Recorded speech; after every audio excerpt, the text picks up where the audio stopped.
Welcome back to Football Life. This week we visit two clubs with a very strong tradition, a very strong rivalry and very new jumpers.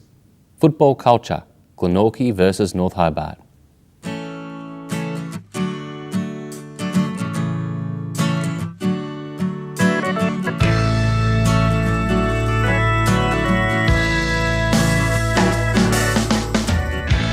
Nestled in between the Elwick Racecourse and the Glenorchy CBD lies a ground once described by Mark Browning as the best ground in all of Tasmania. Yes, it's the wide open spaces of the King George V Oval here in Glenorchy. It's also the home of the recently renamed Glenorchy Storm. Glenorchy originally played its football under the banner of Newtown and played in green and gold. In 1957, as the Hobart suburbs expanded ever north, Newtown became Glenorchy. The club has a great tradition and many great players have played under the banner of both Newtown and Glenorchy, including the legendary Roy Cazaly for Newtown and the inimitable Peter Hudson for Glenorchy, who kicked more senior goals than any other footballer in Australia. In a couple of days' time, Glenorchy will be playing a few kilometres down the road against their arch rivals North Hobart, the team they won their first flag ever against back in 1935. Yeah, very Easter period as it is. Long kick by, it's a nice kick towards the forward Who's going to take the mark? Up and under, it's off the pack. It's a nice snap. This year has been a big year of change for the Glenorchy Football Club. It's seen a return to regional footy and a sad farewell to the black and white jumper and the name of the magpie. As of this year, Glenorchy are Storm and they play in green. I caught up with General Manager Shayne Stevenson to ask him how these changes have affected the club. Oh look, it's been a tough decision. We actually went to the members on the colour change and our logo. I mean, obviously it was one of the stipulations set down by the SFL. It certainly wasn't a club decision. We'd certainly like to be able to still be called the Magpies and wear black and white. But at the end of the day, we had to follow the stipulations set down by the SFL. And you know, one of those changes was to change our nickname, for example, from the Magpies, and we've gone to Glenorchy Storm.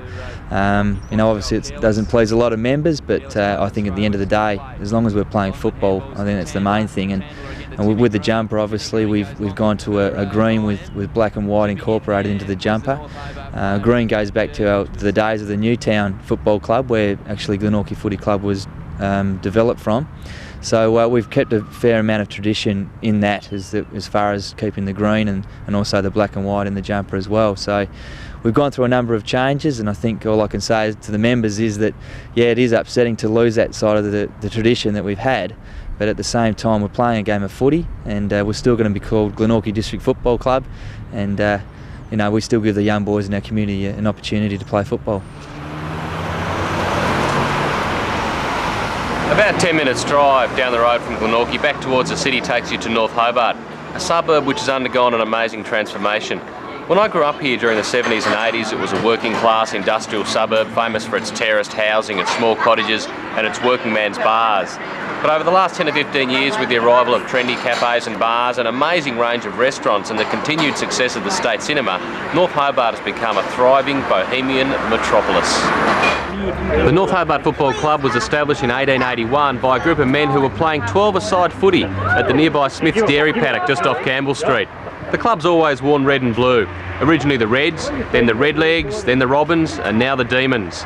With both North Hobart and Glenorchy being traditional working class suburbs north of the Hobart CBD, over the years a fierce rivalry has ensued. So hopefully today's game should be an absolute pearler. I see a steadfast man that I know, a bottle in his hand.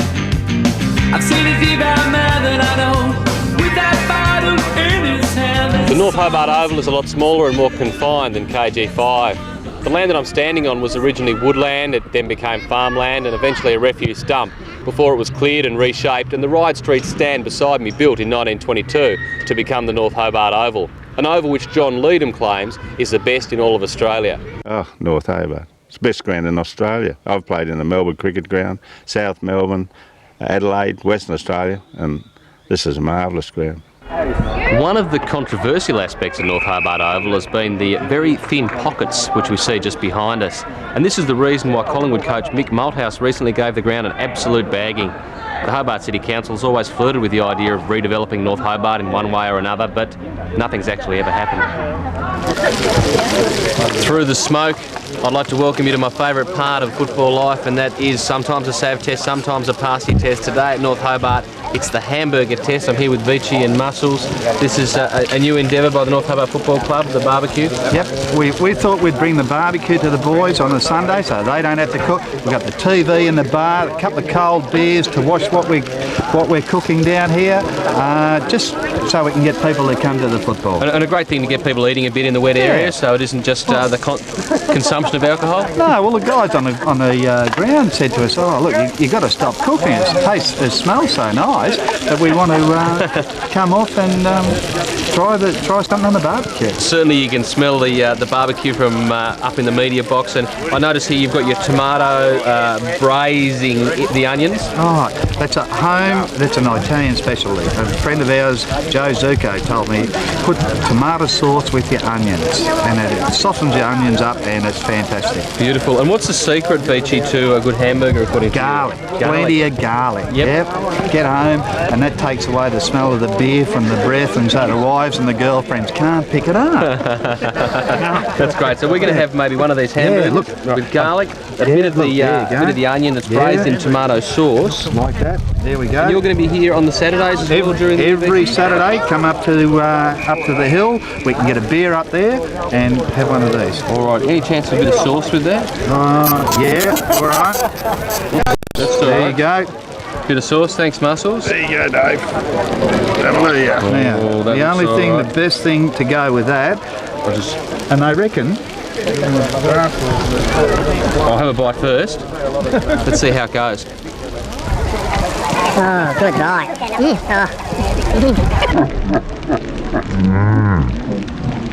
Quick now, take a mouthful. Come on, quick. Yeah, that's it. Well, the garlic mixes really well with the beer. I reckon that's a great hamburger. I give that 8 out of 10. North Hobart flooded their backline in the first half, which led to a tightly fought but very scrappy game. The scores are very close up to three-quarter time, but in the final quarter, Glenorchy got the better of North Hobart to run out quite easy winners. After the game, we caught up with North Hobart personalities Joan Johnson and Eric Wiggins, and Football Tasmania Year 2000 Volunteer of the Year, David O'Man. The club's still going today. This is our 120th season.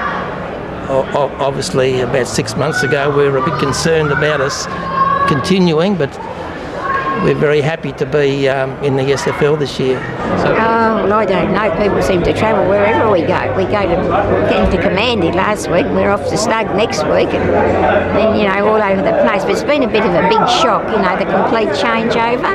That was it. I've missed 5 games of football since 1946, mainly because I've been involved in it. You went up to the Newtown Oval?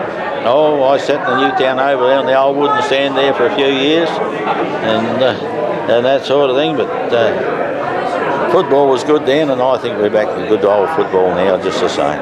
Oh, well, I love the people that come here and that. And I said it's the friendliness and that too, It's a great club. Well, we wouldn't be going all these years and that, As I said, the most thing is it's so friendly and that, sometimes you feel as though, especially now I'm a widow, you're never alone. I don't know where it's all going to end up though. I'll leave that to the experts. Well, a big thank you to Tas Keno for their continued support of football culture. Also to Thurgoods for supplying the tapes for us, and to Hobart band The Robinsons for the music. But let's have a look at one of those grabs once again. Now, if you can identify that man in the middle, there's Robbie Dykes, an elderly gentleman with a peaked cap, and a very spunky looking man in the middle. Write into Football Life or call Mark Stone at Football Tasmania on 6234 9177, Dave. That is 6234 9177, Dave. And if you write in or ring in and can tell us who that man was in the middle, we'll give you the football song absolutely free of charge. David, there's only 3 questions today. Really? Muscles and Vichy, 2 guys who are pretty impressive, actually. They're pretty good, weren't they? Yeah, they were great guys, and they really get into it there at the Oval with their steak sandwiches and their hamburgers, and really made something of the day. And in fact, when the Savaloys ran out, at the VFL game, they were still at hand, those boys, with their hamburgers, so they do a great job for North Hobart. How is the weight going, Dave, with the savs and the pasties and the hamburgers, mate? Oh, getting around the state to all these regional locations, Stoney, I keep pretty fit, as well as eating some wonderful food from canteens from all over the place. Nice, eh? We're going to go to a break. After the break, John X, David Foster and footy versus wood chopping. David Foster is a champ. He's a world champ. And for 19 years he's been prince of his peers. He's a champ.